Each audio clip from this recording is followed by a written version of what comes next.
Jeffrey Sachs' A New Foreign Policy is a book written in response to two major schools of foreign policy, realism and exceptionalism. Sachs in his book describes Trump as an exceptionalist, suggesting that Trump believes in the U.S. role in the world so strongly that he believes the U.S. can act unilaterally. That includes withdrawing from treaties and invading countries without the approval of either the UN or international organizations. Sachs also doesn't shy away from providing his criticism of Trump's domestic policies. In this regard, his opinions are very much in line with the mainstream American left. He calls Trump a racist, interprets America first as white Americans first, and says Trump's populism primarily benefits billionaires. Meanwhile, he describes Trump supporters as poor, white, racist, and uneducated. The other school that Sachs addresses is realism. That is, in addition to exceptionalism, he also addresses the school of realism. In realism, the goal is to maintain a balance of power so as to prevent the desire or need for conflict. While Sachs approves of this aspect of realism, the element he finds objectionable is the need to maintain peace through strength. While realists don't generally advocate for wars in order to spread liberal ideals like democracy or to defeat political evils like tyranny, they do usually tend to want to project strength as a form of deterrence. Jeffrey Sachs does not advocate for this outlook.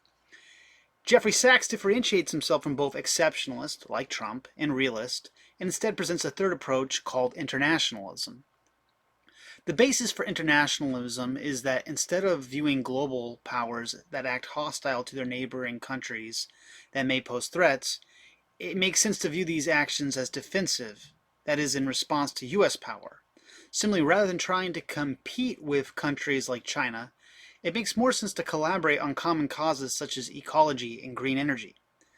The main takeaway is that there is no need to compete with rival countries when common interests can be found. Instead of focusing on geopolitics with a zero-sum perspective, it makes more sense to try to tackle international obstacles such as climate change together, with a win-win approach. While Sachs provides a history of global economies, comparing the U.S. to China, Sachs seems to suggest that we have a lot more we can learn from China than we need to fear from them. When China embraced an infrastructure project across Eurasia and Africa, the selling point was not that China would dominate, but that this project would have mutually assured benefits for both the Chinese and other nations.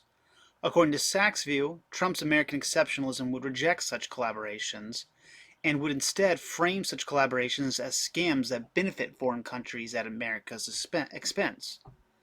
In the second half of the book, Sachs goes into detail and explains why outsourcing jobs to Mexico and China is a relatively minor inconvenience to the U.S. economy, and that if Trump were concerned with the common working man's plight, he would not offer such huge tax breaks to billionaires at the middle.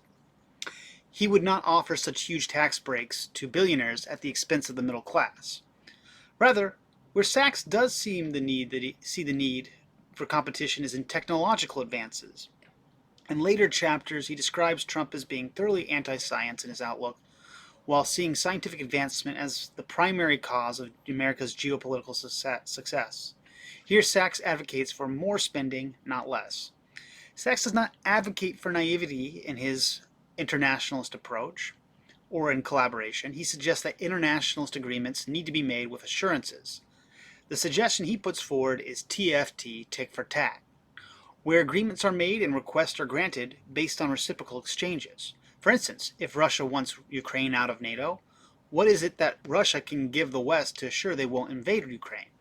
The book was written in 2017, and I am making this video in 2025. To give my opinion, while Sachs' tone sounds overly enthusiastic and perhaps naive, maybe, and his criticisms of Trump's foreign policy seem to gloss over Trump's realist sentiments, like his compromise with Russia, the main problem in Sachs' suggestion is that it assumes other countries have the same or common interest. It also assumes that their aggression is in response to U.S. power instead of their own agenda. For instance, China already controlled a large portion of the South China Sea due to international law. The claim on the entire South China Sea reflects their ambition more than it reflects a response to U.S. power hegemony. The only interest the U.S. seems to have in the area is with its trading partners like the Philippines, India, Taiwan, Vietnam, etc. The U.S. does not claim the South China Sea, so it makes little sense to suggest that China is claiming the sea in response to the U.S. aggression. While there is always merit in collaboration, there's a question of whether or not this is comprehensive enough to account for an entire foreign policy. For my own point, I must confess I don't entirely understand U.S. foreign policy. In Stephen Walt's The Hell of Good Intentions, a different book by a different author, Walt compares liberal idealists to realists. So here he mentions two schools of thought. Adding idealists to Jeffrey Sachs' three types of political foreign policies, that gives us four different ideologies to consider: idealism, realism, exceptionalism, and internationalism. The problem I personally have with this division is that nearly every regime, regardless of how we classify them, will contain components of each philosophy.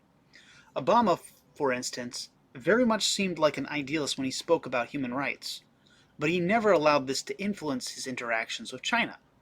Despite whatever ideological differences the U.S. may have had with China, both sides were always likely to adapt realist approaches in order to avoid a hot war.